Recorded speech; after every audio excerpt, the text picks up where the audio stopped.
Channel এসের দর্শকদের স্বাগতম। খাদ্য তালিকায় তুতফলের নাম না থাকলেও মুখরোচক খাদ্য হিসেবে পরিচিত লাভ করেছে তুতফল। দিনাজপুরের রেশম বোর্ডের ফার্মে গাছে গাছে ঝুলছে কালো, লাল, টসটসে তুতফল। এই তুতফল সংগ্রহকারী এবং কর্তৃপক্ষের সাথে কথা আমরা চ্যানেল এসের মাধ্যমে আপনাদের জানাবো।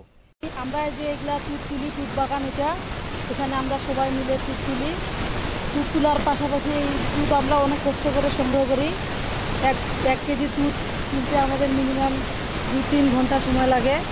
এই তুত আমরা বাজারে বিক্রি করি 60 টাকা, 80 টাকা, 50 টাকা, মানে যেরকম পাই সেরকম দামে বিক্রি করে আসি। এটা আমাদের মনে করেন যে গরিব মানুষ রোজার মাছ যতটুকু আগায় সংসারে এটুকুর জন্য কাজ করতেছি।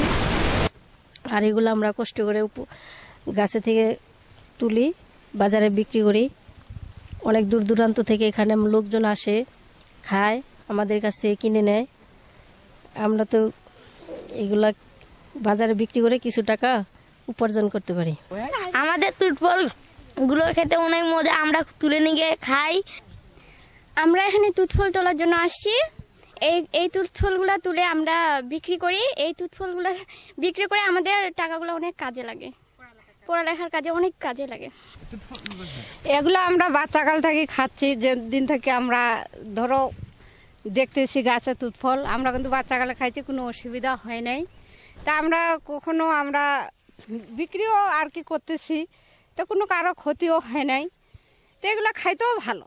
বিভিন্ন জায়গা থেকে সবাই আসে, তুতফল কোলায়, সবাই খায়। খাওয়ার পরে যাকে মজা লাগে তাই বিক্রি করে সংগ্রহ করে এর আগেও অনেকবার এসেছি। তুতফল খাইতে অনেক ভালো লাগে, অনেকে আবার এগুলো বিক্রিও করে। তো আমি ছোটবেলা থেকে এখানে আসতাম, অনেক বছর আসা হয়নি, আজকে আবার আসলাম, তো আসে অনেক ভালো লাগছে। খেতে সুস্বাদু হয়। অনেকের ধারণা এটি ব্ল্যাকবেরি, নয়তো বা কেউ বলছে গরিবের স্ট্রবেরি। এটি সংগ্রহ করে বাজারে বিক্রি হচ্ছে 200 থেকে 300 টাকা কেজি।